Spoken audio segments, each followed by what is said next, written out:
Hey everyone, welcome to Reddit Readout. Today we are checking out People of Reddit. Story 1. Don't get into an annoying toy war with my mom. So when my brother, my parents' first child, was a toddler, my cousin decided to buy him a special gift for Christmas. It was a purple Sesame Street saxophone that you couldn't remove the batteries from. If you pressed the buttons it made noise. It, according to my mom, was loud as fuck. It annoyed my parents to the point that it mysteriously vanished one day and was never seen again. The following Christmas, Mom got revenge. She bought my cousin's son a full drum set. And I mean a full, expensive-ass drum set. He played it for years before it broke. They lived in a small house with no garage, so he was playing it in the living room. At all hours. Needless to say, no one has ever tried to give annoying toys to any of us since. And my cousin now hates the drums. Don't dish out what you can't take back, I suppose. Story 2. Food for thought. My cousin is always coming over my house and he thinks he can just help himself to food when he's here, literally the real-life Joey from Friends walking into Monica's apartment and helping himself. He has a real sweet tooth and eats everything and anything savory or with chocolate on it, which takes me to my revenge.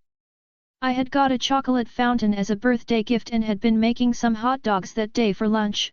You can probably guess where I'm going. One of the hot dogs, bun and all, went through the fountain and now looked like a delicious chocolate cake which I left to harden because I knew this greedy cousin was coming over later to play some video games. I left the cake sitting in my kitchen and had put the fountain away so he didn't know I had it at this point, and no joking, the first thing he done when he walked in was go straight to the kitchen and grab a can of Coke and took the bait. I heard him gagging then start shouting from the living room and I just couldn't hold my laugh in. You'd really have to know him and have been there to see how perfect the plan worked out.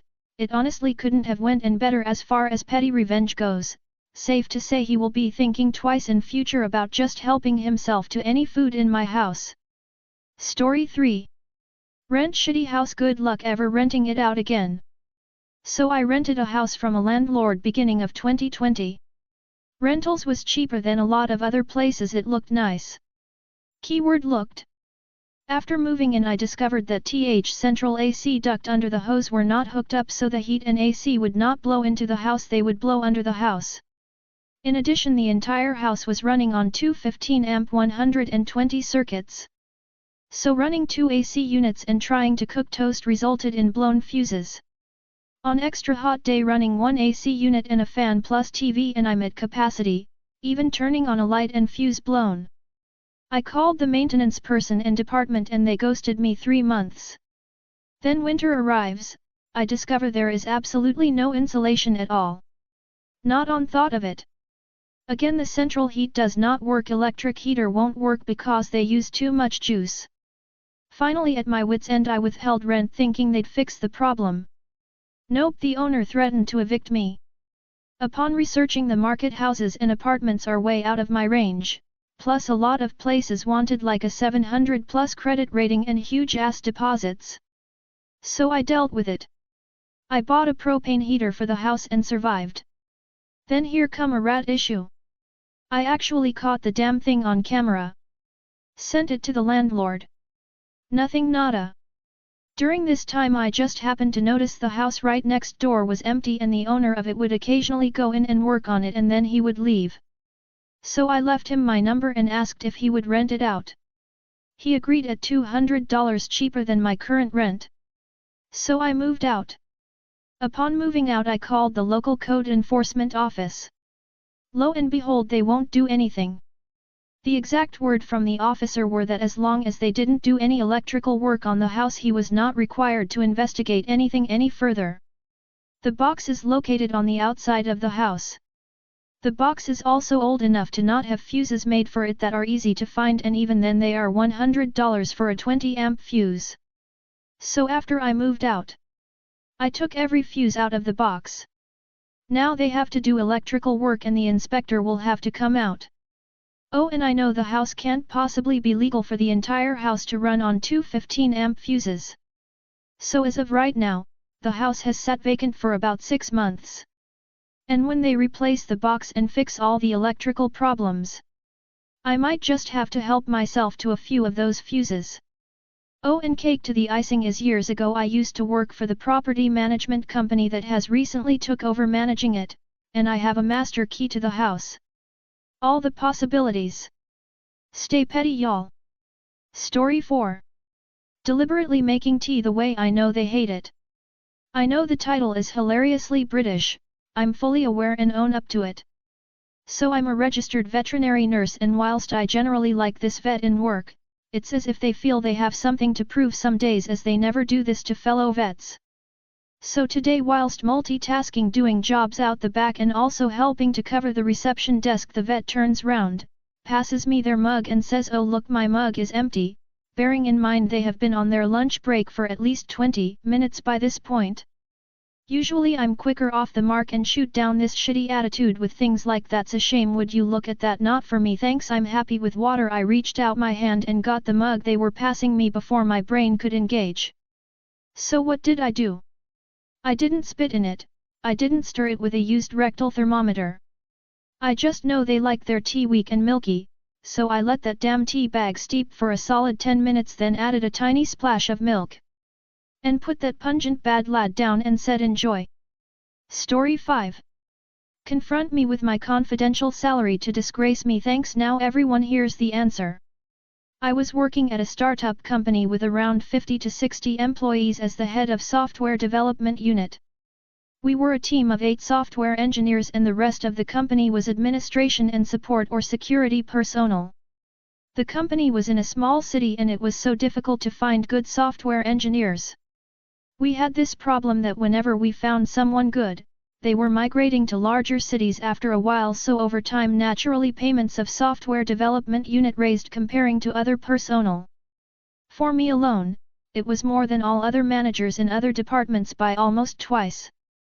This number, despite still being behind the standards comparing to larger cities, was a huge money to people in that city, and company made this payment a secret. No one was expected to find this out. After a while I got the feeling from some office rumors that my salary is leaked, but I didn't care much about it until one day, this colleague, head of support department, calling him Tim, accidentally nephew of HR manager, decided to confront me about my salary to make me ashamed in front of everyone. So we were at lunchroom, with around 20 people there. The following is the conversation started by Tim in front of everyone. Tim, Mr. Me, is it true that you are being paid X thousands? Me, actually your news is outdated, now it's more than that. Tim, do you know why they don't pay us, support department, the same? Me, I don't know, better ask HR. Tim, I want to know your opinion. Are we getting paid a lot less or you are getting overpaid? Me, I will answer you with a honest suggestion. From tomorrow let's switch our roles. I will also give you 2 weeks of mentorship, and then you need to manage the department on your own with my salary. I will also take your responsibilities, but I don't need your mentorship or help even for a single minute. We can discuss the salaries again after 2 months.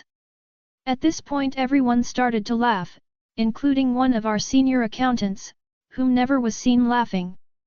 Tim at this point blushed and continued with, "No, I knew why you are getting paid this much.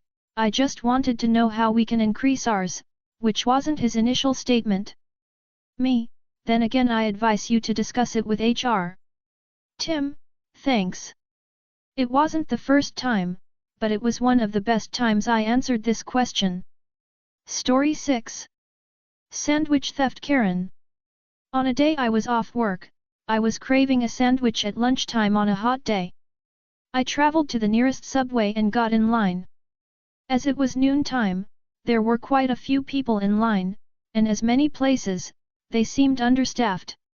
I get this, everyone is nothing the store can do but what they can.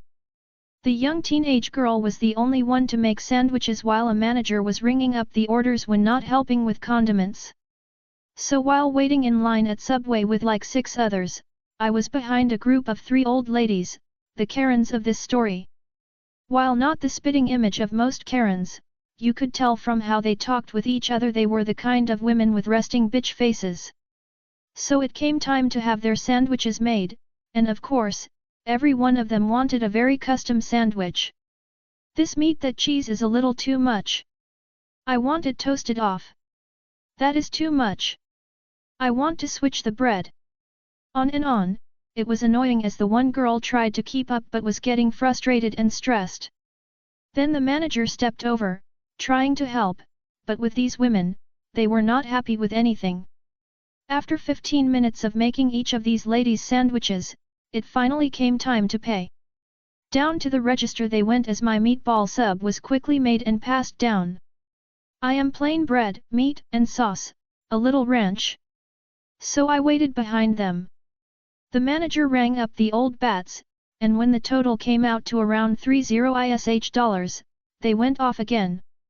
I'm not saying that they started to squeal. We waited forever to be served, and then you two couldn't even make a sandwich. We want it free, they whined.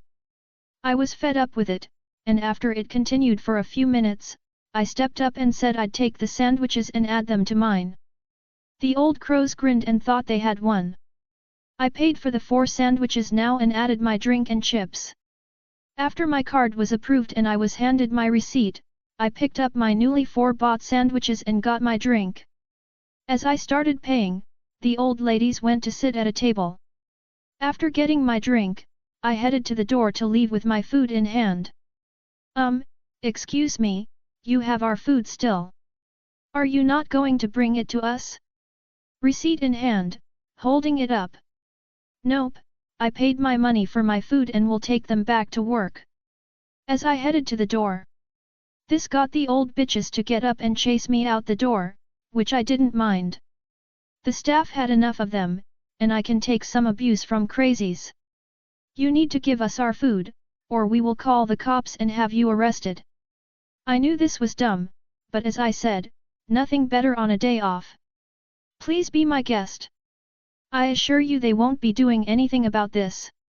One of them started to pull out a phone and call while the others began telling me how I must love stealing from old ladies and how they knew this person or that person and I would be in jail for a long time. Well, they called. I stood there not saying a word, which is hard to do being belittled, but I had the store crowd watching by this point. Soon enough, a few units pulled in, and as they got out, a look of confusion crossed their face. OFC, are you the guy they called about because you match the description? Me, yeah, I am what they call in on me. OFC, you stole their sandwiches and demanded money from them.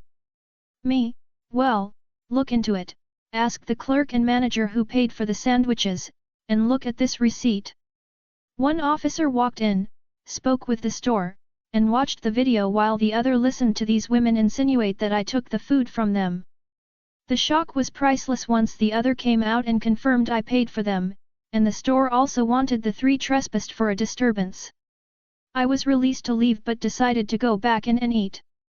The 3 were banned and left with an even more sour look, and the manager brought over a cookie, telling me it was on her. That's all for today. Please don't forget to like and subscribe.